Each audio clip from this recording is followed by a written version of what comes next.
5ই আগস্টে থানা আক্রমণ করা হয় সাভার থানায়। একটা পর্যায়ে পুলিশ হচ্ছে আপনার রিটালিয়েট করে এর জন্য, এবং পুলিশ ওখান থেকে হচ্ছে রিটেলিয়েট করলে মব একটা পর্যায়ে সরে যায়। সেখানে কিছু আহত এবং অ্যাপারেন্টলি নিহত মানুষজন ছিল। পুলিশ তাদেরকে পুলিশের গাড়িতে করে হচ্ছে নিয়ে যাওয়ার চেষ্টা করে, সেখানে ওই গাড়িতে হামলা করা হয় এবং এই যারা নিয়ে যায় তারা হচ্ছে এখানে আগুন ধরিয়ে দেয়। ঠিক এই রিপোর্টটাই আপনার হচ্ছে গণমাধ্যম প্রথম আলো সহ অনেকগুলো গণমাধ্যমে 6ই আগস্ট 7ই আগস্ট কভার করেছিল। সেই ভার্সনটা আমরা ওভারনাইট চেঞ্জ হইতে দেখলাম। আপনার হচ্ছে এই 30 সেকেন্ড 25 সেকেন্ডের হচ্ছে হুম। Video clipping, CCTV footage choose and pick করে দেখানো হইলো কি, যে পুলিশ আপনার হচ্ছে আগুন লাগিয়েছে লাশ গুম করার জন্য। আপনি আমাকে বলেন কোন সেন্সে এই জিনিসটা আচ্ছা, বলা হয় যে একটা আপনাদের ওপেন কি রোডে, এই যে ধরেন ওপেন রোডে পুলিশ লাশ ওই রকম ক্রিটিক্যাল মোমেন্টে একটা ওপেন রোডে পুলিশ লাশ পোড়াবে?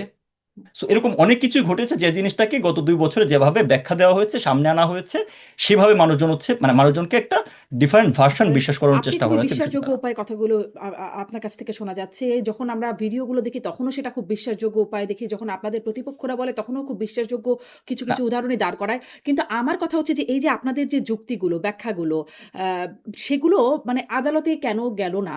আদালতে তো এটা অন ক্যামেরা বিচারটা হয়েছে। সবাই দেখেছে মানুষ। আপনারা এই বিষয়গুলো তো বলতেই পারতেন যে এটা না, হয়েছে। আপনার হচ্ছে কোর্টে ওই প্রক্রিয়া শুনেন, আপনার হচ্ছে যে আদালত যে প্রক্রিয়ায় তৈরি করা হয়েছে, প্রথমত এই প্রক্রিয়া এইভাবে কোনো আদালত কোনো জায়গায় বিচার হচ্ছে ফর্ম করেন। আপনি নিশ্চয়ই আপনি জানেন কিনা আমি জানি না, এই আদালতটাকে মানে এই বিচারটাকে টেনে নিয়ে যাওয়ার জন্য 4বার আপনার হচ্ছে যে প্রথমত ধরেন আইসিটি যে একটা এই বিচারটা হয়েছে, এখানে বিচার হওয়ারই কথা না, কারণ এই আইসিটি স্পেসিফিক সময়ের জন্য করা হয়েছিল যুদ্ধাপরাধীদের এবং মানবতাবাদী অপরাধের জন্য, যারা হচ্ছে আমাদের মহান মুক্তিযুদ্ধে বাংলাদেশের বিরুদ্ধে ছিল তাদের জন্য। সো সেই বিচারটা যেন হচ্ছে এখানে করা যায়, এবং খুবই স্পেসিফিক্যালি এটা হচ্ছে যুদ্ধাপরাধীদের বিচারের প্রতিশোধ হিসাবে 4বার আপনার হচ্ছে প্রজ্ঞাপন জারি করে 37টা চেঞ্জ আনা হয়েছে, অর্থাৎ না কিন্তু ওয়ান ভেরি এগুলোও ফাইন তো মর্নিং। আদালতে বলার সুযোগ ছিল। আদালত মানে কে ১ম এ আপনি ডিটারমাইন আপনি করেছে আদালতের jurisdiction আছে কিনা।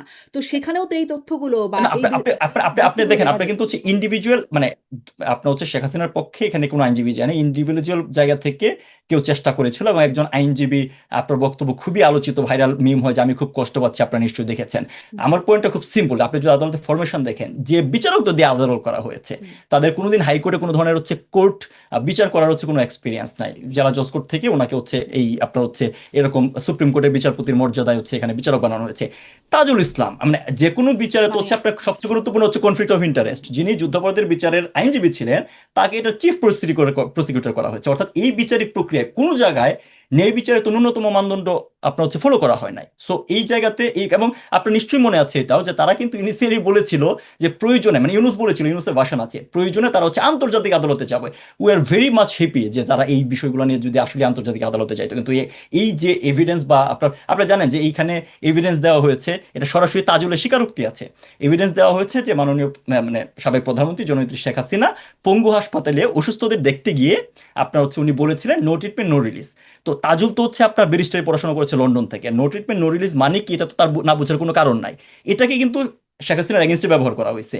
পঙ্গু হাসপাতালের একজন ডাক্তারকে এনে সাক্ষ্য দেওয়ানো হয়েছে, হ্যাঁ, যে উনি আসলেই নো ট্রিটমেন্ট নো রিলিজ বলেছিল, তার মানে কি উনি চিকিৎসাও দিতে বলেন নাই, ছেড়তেও বলেন নাই। সো যেখানে এরকম একটা ফার্স্ট সিস্টেমের মাঝে এই বিচার প্রক্রিয়া হয়েছে, এখানে আপনার যে ভার্সানই বলেন না কেন সেটা অ্যাকসেপ্টেড হইতো।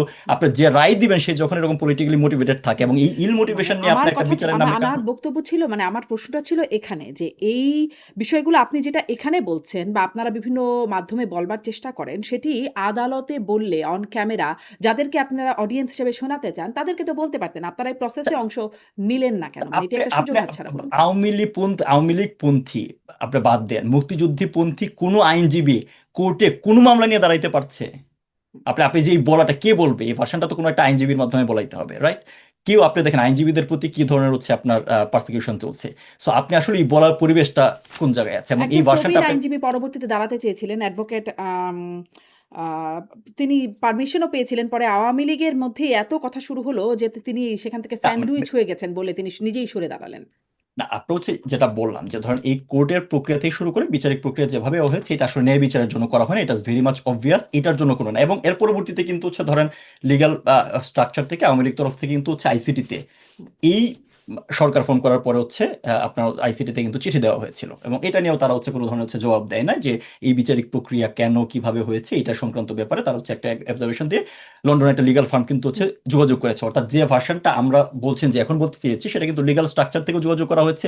একই সাথে ইউএন এর কাছেও কিন্তু লিগাল ওয়েতেই অ্যাপ্রোচ করা হয়েছে যে তোমরা যে 1400 কথা বলছো সেটা কি। সো ওই লিগাল প্রসেস যে চালানো হচ্ছে না তা না, কিন্তু হ্যাঁ, সেই চিঠিটাও আমি দেখেছি। চিঠিতে বলা হচ্ছে এটা বাতিল করতে। এই রায়টাকে মৃত্যুদণ্ডাদেশটাকে বাতিল করার আবেদন বা আহ্বান করা হয়েছে সেখানে। মানে সেটি কেন করা হবে? একটা পুরো আদালতের রায়, এতদিনের বিচার প্রক্রিয়া সেটি তো না এটা কি একটা না আইনগত ওটা প্রক্রিয়া? এটি তো কোনো আইনগত প্রক্রিয়া না যে বিদেশ থেকে একটা লিগ্যাল ফার্ম বা একটা ল ফার্ম একটা চিঠি দেবে। এটা তো আইনগত প্রক্রিয়া। না, আপনার বাতিল করতে বলা হয় না, এখানে বেশ কিছু তথ্য মানে মৃত্যুদণ্ড বাতিল আপনার করতে হচ্ছে বলা হয়েছে। হ্যাঁ মানে ডিসক্রিপেন্সি, মানে যে প্রক্রিয়ায় মৃত্যুদণ্ড দেওয়া হয়েছে সেটা ঠিক না, এই ডিসক্রিপেন্সি গুলো পরিষ্কারভাবে তুলে ধরে তাদেরকে চিঠি দেওয়া হয়েছে। এখন এটাকে নিয়ে যদি হচ্ছে আপনি লিগাল স্ট্রাকচার কমিউনিকেট করতে চান, আইসিটি যদি কমিউনিকেট করতো যে তোমরা এইভাবে চাইতে পারো না অন্যভাবে চাও, দেন আপনি জানেন যে কোনো একটা লিগাল ফরমেশনে চিঠি চালাচালি হয়। কিন্তু আপনি যদি গোডার, তারা তো স্বীকারই করছে না এই ধরনের চিঠি পাচ্ছে, তারা এই ল ফার্মকে স্বীকার করে না, অথচ এটা London of the renowned law firm. So আপনি ওই এঙ্গেজমেন্টটা বুঝতে হবে তো যে আসলে এই জিনিসটা, এই যে আইসির যারা ফর্ম করেছে, দেন ইউনিস গভর্নমেন্ট এবং বর্তমান যে গভর্নমেন্ট, তারা এখনো আসলে অ্যাপিল কিভাবে করার এই সুযোগ জিনিসটাকে আছে। মানে অ্যাপিল করার সুযোগ থাকে সাধারণত। তো অ্যাপিল কি করবে? মানে সেই সুযোগ কি নেবে দেখেন, আওয়ামী লীগ আপনি বা যদি, আমি জামায়াত? এখানে অন্য কারো ভাষণ বলতে চাই না, নেতৃত্ব নিজে বলেছে উনি দেশে আসবেন, এসে কোর্টে অ্যাপিয়ার করবেন এবং পরবর্তীতে যে লিগাল প্রক্রিয়া যেগুলো আছে সেগুলো উনি উনি ওনার মতো করে হচ্ছে যে ফলো করবেন, এটা তো উনিই বলেছেন। আচ্ছা। সো দ্যাটস এই